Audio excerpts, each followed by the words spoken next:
Hello, Dr. Lover. In this podcast, I want to talk about building confidence as a dog owner. And I want to share with you some tips and tricks to unlock your potential to become the best dog owner, the best dog trainer that you can be. This is coming from a dog owner, dog lover, and a dog trainer. So I hope you're going to gain value from this information that I'm sharing with you. So why you need to gain confidence? Why confidence matters in dog ownership? Because if you don't know what you're doing, you're going to cause a little bit of tension and problem in the relationship that you're trying hard to build with your dog. And if you don't have that confidence, you're not going to make the right choices, and you're going to cause a lot of damage in your relationship, in your dog, in yourself, in your family. In many cases, families are torn apart because of a dog. So there's lots of things that goes on that are related to a dog owner who's not confident, which overall reflects on your energy level and basically the security that you have with your dog. And because dogs themselves are very sensitive creatures, they're sensitive animals, they pick up on our human energy as well. They're very connected to us in many ways that we don't realize, and they pick up on that energy. And if we are calm, confident dog owners, our dogs will be more grounded and less reactive as well, and also better dog overall, which is going to translate to where we can have a great relationship with our dogs. So when you don't have that confidence and you're not confident enough, you can make some situation get worse, such as when many dog owners that tell me, for example, I have a dog who's pulling on the leash, he's barking, or many anxiety related behaviors. It's coming from the lack of the dog owner knowing, first of all, what to do, obviously, right? As a dog owner, if you knew how to solve those problems, you wouldn't have to deal with your dog's behavioral issues. But unfortunately, because a dog owner is not confident and doesn't know what they're going to do, and maybe they're thinking that I'm going to mess up this training, and if I do this, it's going to cause this. If I do that, it's going to cause this. If I don't do this, this is going to happen. And uncertainty of the ideas that you have, and you not being able to solve these problems, can cause fear, right? You're causing fear, anxiety in yourself, and you're not able to address those behaviors or those problems that you're having. Therefore, not only you're not able to solve those problems, but you may be also making those issues get worse. So understanding basically the fact that dogs are reading human emotions can give you a better understanding of what you are dealing with. You have to understand that dogs, as I said, they're very sensitive creatures, and what they do is they are always observing their surroundings. They're always watching us. They're watching your body language. They're watching humans' body language. They're very curious about their environments that they are dealing with. Very in tune with their environment overall. Whether if it's a human, whether it's another dog, whether a combination of everything, they're very in tune with their environment.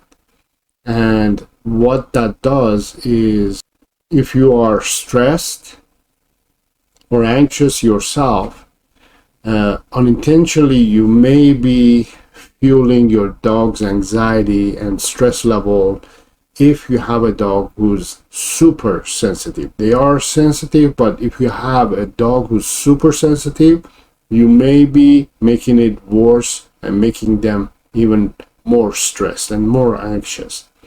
For example, I used to have a client who had a stressed dog who had just adopted, and because had lived a stressful life in the past and was just adopted by this human, and this human was a confident human being overall.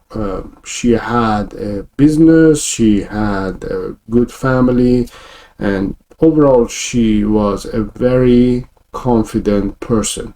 And she was one of my clients that was in the past. I used to have a doggy daycare. She used to bring her dog to our dog daycare. So she brought this dog to dog daycare to allow this dog to socialize with other dogs. The difference that her energy made to this dog was black and white from beginning to compared to few months after this dog lived with this human.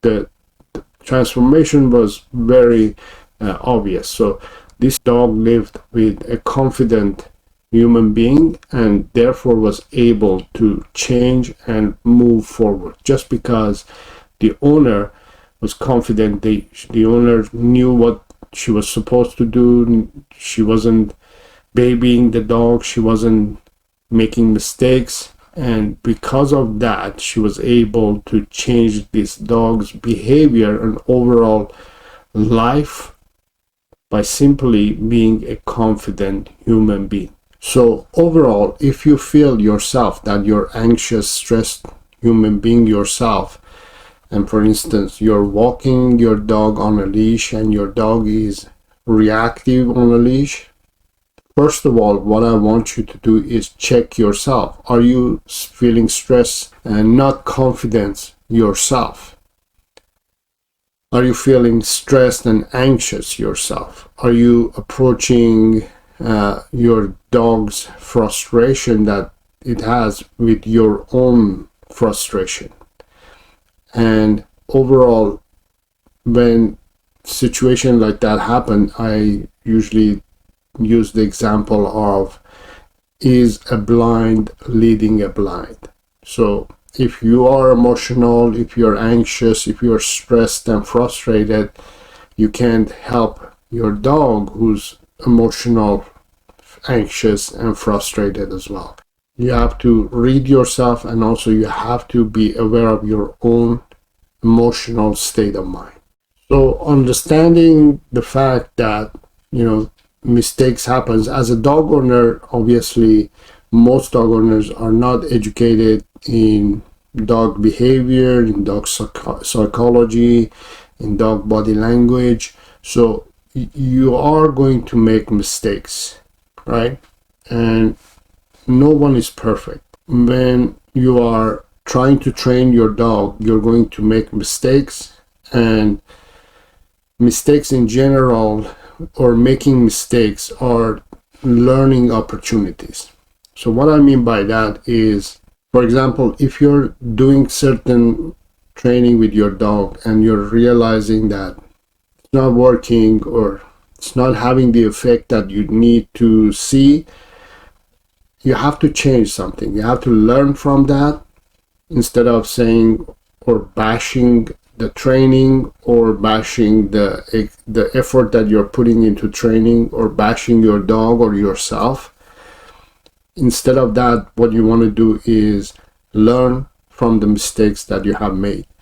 Understand that when you're training a dog, you're not training a robot, you're not training a machine. Not every time and everything is going to go perfect.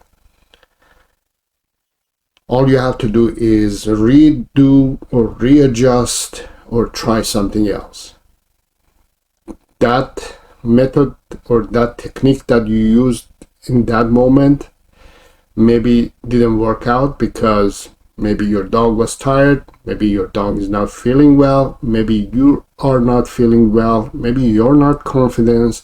There are so many things can go wrong, and also there are so many things that can go right in a way that can change the outcome of the results that you want to get. So if you're making mistakes, understand that that's common, because again, you're not confident, you're not sure what you're doing. What you're trying to do is learn, and your dog also is trying to learn as well. So you have to know what you're supposed to do in order to teach your dog what it should do as well, and how it should supposed to behave. So always look at yourself first before you blame anything else. So one of the techniques or the ideas that I usually share with dog owners is thinking of the so-called being a leader to your dog. Now, when we talk about leadership or being a leader to a dog, many dog owners may be confused and maybe making mistake with the idea of being dominant or aggressive to their dogs. But what I want you to think of it as a leader is a person who knows what is supposed to do. So the leader knows, okay, we need to take this path. And a leader, because is confident and knows that this path is the right way, will lead the others through that path. That's the way I want you to look at it. You have to know the path. So if you don't know the path, you have to experience and learn how the path is taken, and then lead others to that path. You have to experience it yourself first in order to lead others. Second of all, you have to gain confidence and be a mindful, kind, and firm and confident leader to lead others.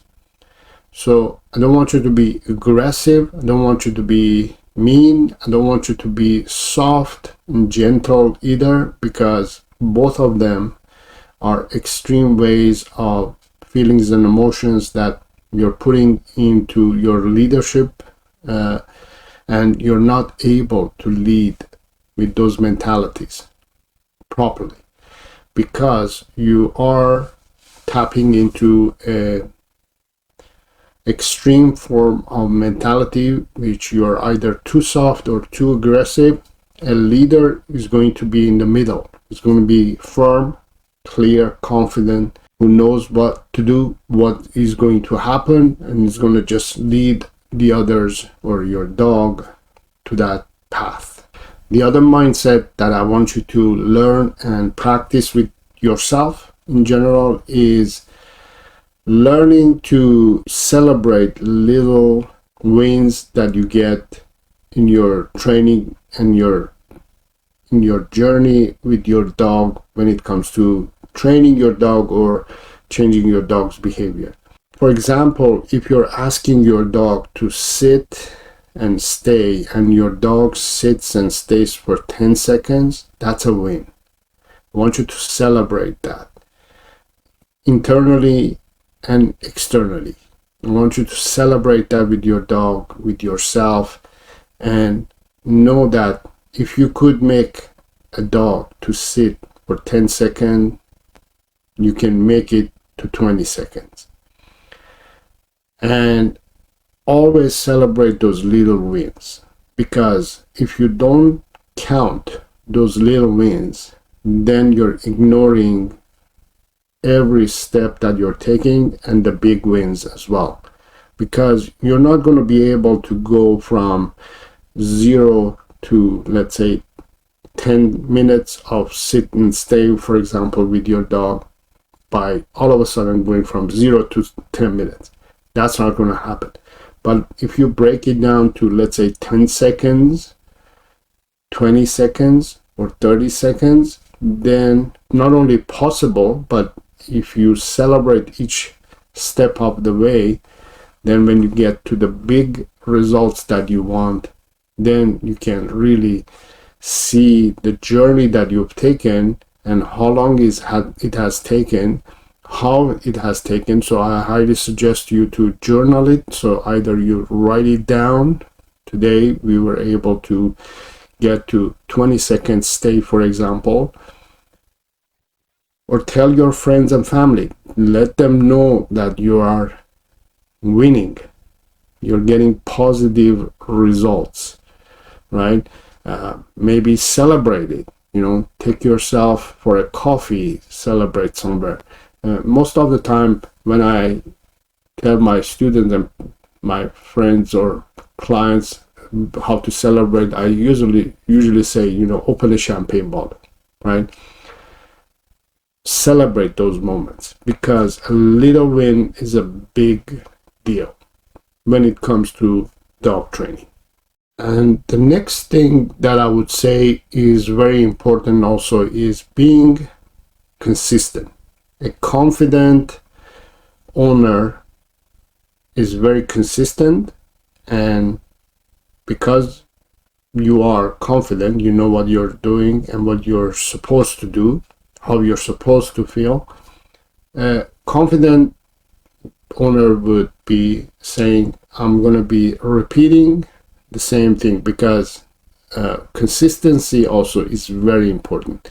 We're going to repeat the same thing, which is the right thing, until we both, me and the dog, get used to it.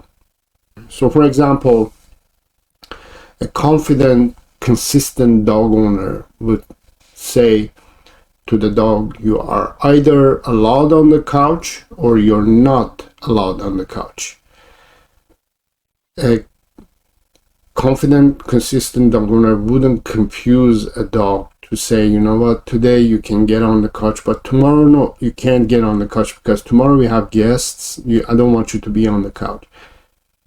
A confident, consistent dog owner would say, you are allowed on the couch all the time, or you're not allowed on the couch. That creates clarity from your part, and from the dog's point of view says, I'm allowed on the couch or I'm not allowed on the couch.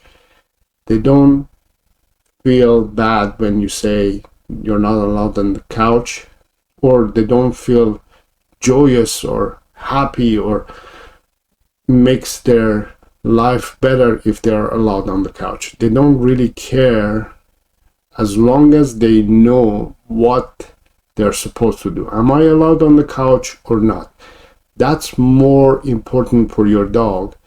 And if you're consistent and confident, like if you're training your dog crate training, or being on the couch, or not jumping on people, or not counter surfing, all these things can be issues of you not being clear and consistent in your approach, not into your training, but in your relationship that you're having with your dog.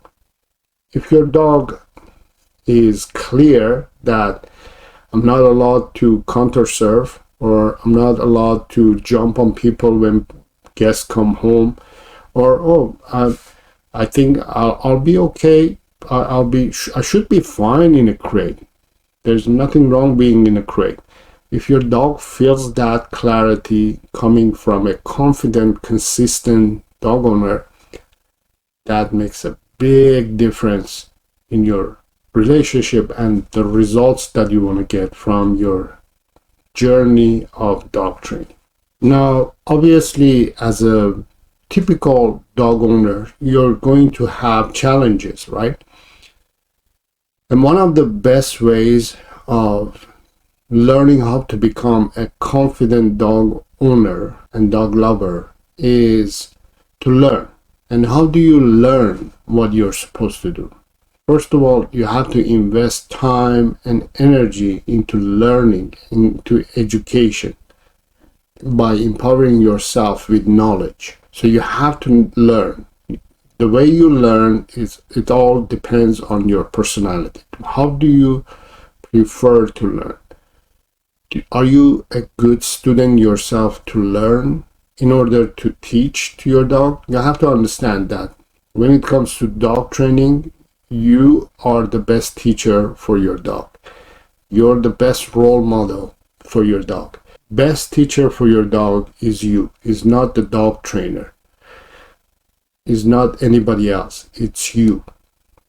You are the bridge that connects your dog to the society of humanity. You are building that relationship, that connection with your dog, and you're the best teacher and trainer for your dog. So understand that you have to be, in order a good teacher, you have to be a good student as well. A good teacher, like I'm a good teacher, I'm hoping and I know that I'm a good teacher.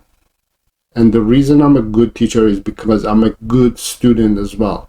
Because I learn a lot. I'm a good student. I listen, I learn, I practice what I want to learn, and I project that information to my students as a dog trainer. So you have to also be a good student. The reality is that you have to learn. You have to be a good student. You have to invest time and energy into learning. Are you investing enough time and energy and even money to learn? So that's number one. Number two is, how are you able to learn? Are you a good listener? Are you a good reader? Are you a good viewer? How do you learn the best? Do you learn by listening to podcasts like this? Do you learn the best by watching videos? Do you learn the best by reading, or do you learn the best by combining all these? Learn and know your superpowers and use those. And next, figure out who you want to learn from. Who do you connect with the best? Pick professional dog trainer who you feel very confident that this individual can help you to achieve your goals, and connect with that person and work with that person. When you work with a person, a human being, one-on-one, you're building a community to help you to deal with your dog in a way.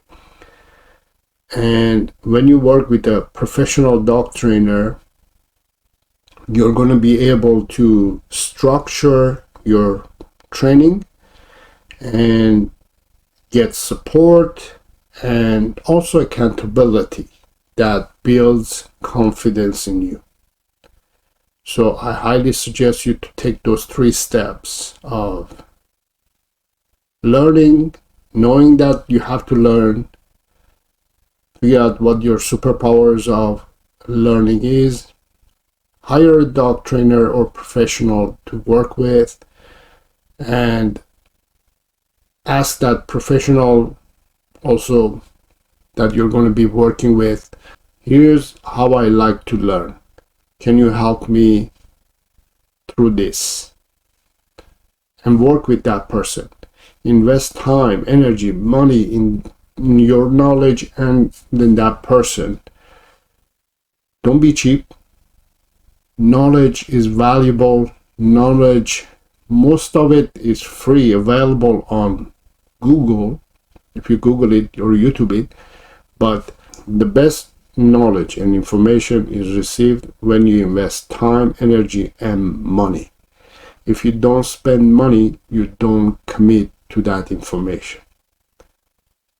That's the unfortunate truth. If you want to learn, for example, how to play guitar, yes, you can go and buy a guitar and watch some YouTube and videos and just practice it on yourself. But the better way would be to invest in a coach or a guitar teacher and work with that person one-on-one, so you can start playing guitar, not just dreaming of playing guitar. So instead of dreaming of having a good dog, you gotta make it happen. And the only way that you can make it happen is by investing time, energy, effort into learning.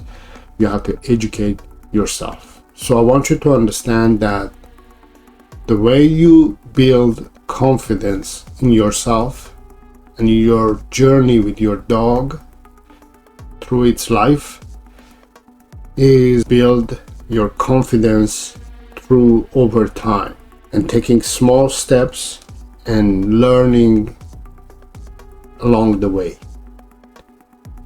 and understanding and learning that it takes time to get the results that you want, and never giving up, never blaming yourself for not knowing what you don't know and blaming your dog. Confident dog owner will know exactly what it's supposed to do if that person invests time, energy, and effort to becoming a confident dog owner. I hope you enjoyed this episode. I hope you gained some confidence and knowledge, and I hope I was able to empower you to become a better dog owner. Till next time, have fun with your dog.